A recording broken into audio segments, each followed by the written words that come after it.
A synth here that Midnight likes to use, and you can do this as well, is instead of using like a pad, I mean, you can use pads, Midnight does use pads, but you can just have like one kind of motor synth that kind of carries through the whole track. That's kind of an ARP, kind of a pad on one.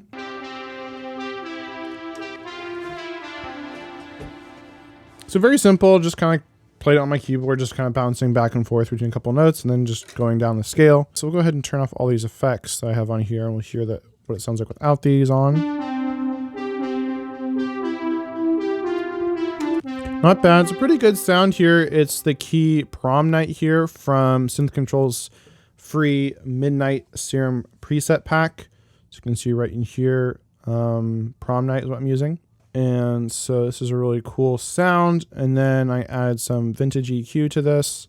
So boosting above 12K here and cutting kind of those muddy low mids. And then also high passing up to 300. So really cutting out those lows that we don't need.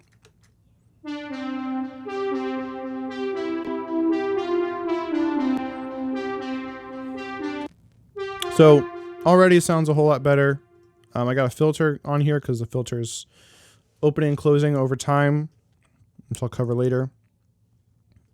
Then some more EQ carving here because there were some annoying resonances when I cut the filter that I was trying to cut out. They're still kind of present. You can hear it like in the intro more so.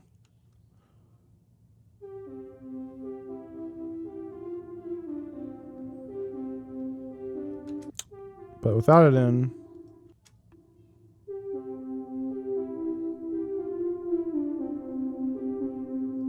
so you hear them a lot more. So then just as it is over here.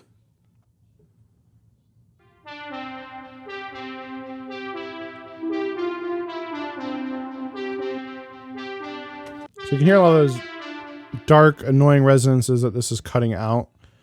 And then I got some compression here using the CLA 76 by Waves here, the Blue E model. And got a ratio of 8 here.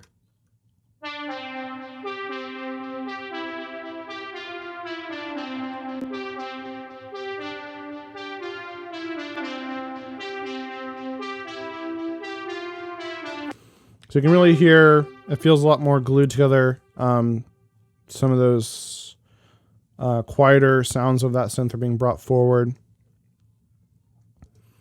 And finally, we have TDR Nova here. Again, doing some more, trying to control those resonances, some multi-band compression here.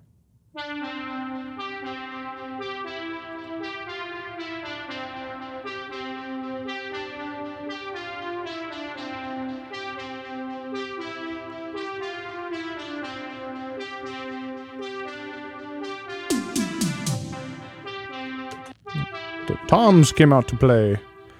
So that's pretty much it the whole way through the whole song, you can see. And then I'm just doing some automation here with the filter, opening and closing it over time, which I'll cover in a second. So that's kind of the main synth. And then during the choruses, this other synth comes in, which I'm also using, Synth Control's free Midnight preset pack.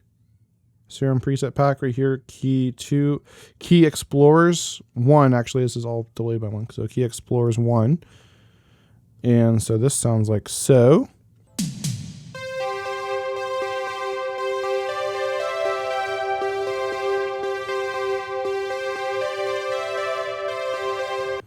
Now, I'm thinking I probably adjusted this. I probably adjusted like the decay and the sustain in here, because I'm guessing it was probably pluckier. So it's almost kind of like a pad. Then I got this EQ here, again trying to cut out some of those resonances. Some more EQ here. This is a free EQ called Slick EQ, also by Tokyo Dawn Records. Turn this on. And so what are we doing here? We are cutting a bit at 638, so like right over here. And then we're boosting at about 8 over here by about 2. So we're going to plan on putting a high shelf in here. So we can hear this now with these 2 EQs in.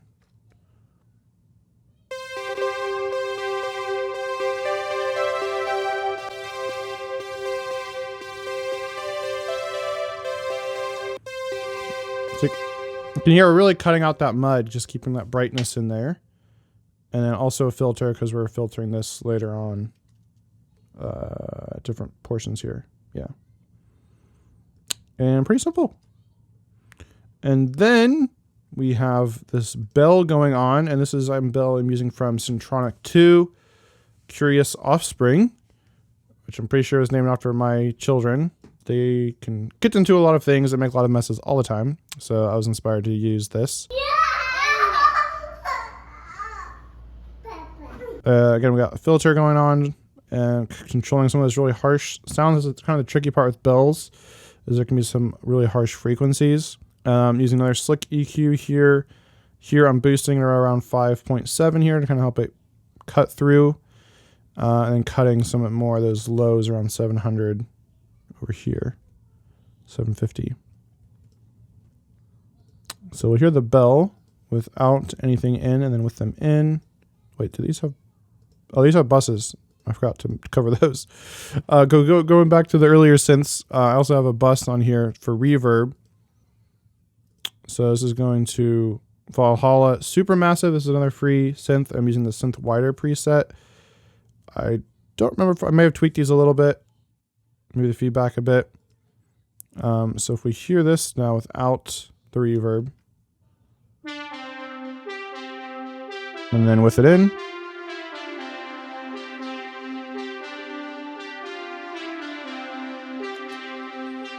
So that makes it really wide because there's not really a whole lot of panning going on in this because there's so kind of few elements, and it would sound weird to have something panned left. You don't have anything to counter it on the right.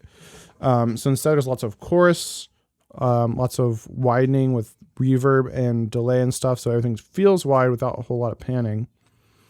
And so that same reverb is then being applied to this synth as well.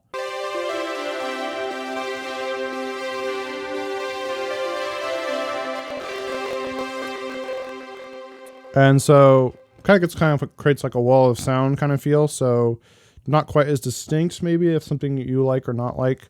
But that can create a really kind of a dreamy, synthy soundscape. Another thing that the Midnight likes to do is kind of this kind of pattern here where it's kind of like bouncing between two notes and then like the last end of the pattern, changing it up a little bit here. So that's what I did to create this pattern. And then again, back to those bells, those come in every so often. And I've got some reverb on this as well.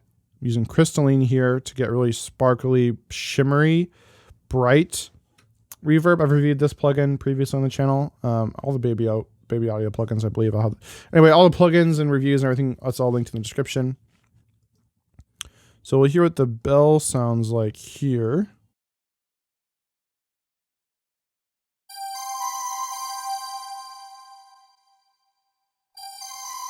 You can hear it trail off. It's really nice and shimmery. It looks, and then I'm just cutting the low end here. Probably not necessary. I think it's already doing it here with the dampening. And then finally, I'm using Diva here.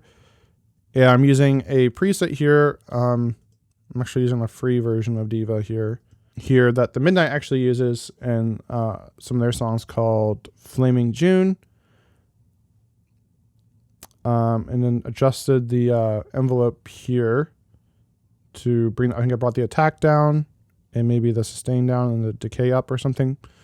And then just the cutoff. Otherwise, everything else was the same.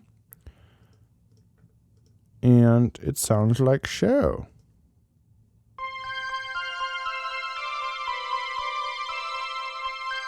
Yeah, just any of those harsh, offending frequencies, we just want to cut those out.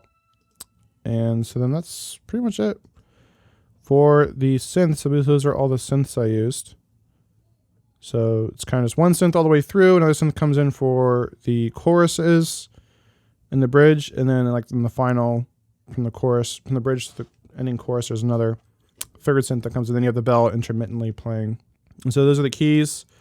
And then I don't really have anything on the key bus here except a little bit of sidechain compression here that's linked to like the lead guitar here. Probably could put another one on here for like the vocals that just kind of ducks down in this range where the guitar was coming in to help the guitar kind of cut through a little bit. Be sure to download my free Synthwave sample pack in the description. Not only does this contain over 100 80s drum and effects samples,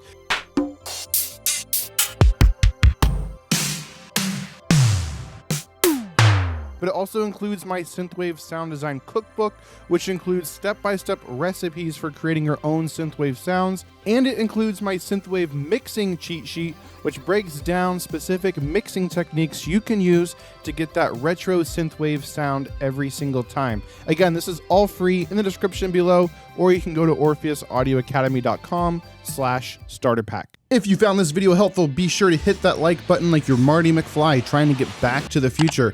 And if you want more help creating synthwave music, be sure to click the video playing on the screen right now, as that is my full in-depth tutorial on creating a synthwave song from start to finish. With that, have an awesome day and keep creating.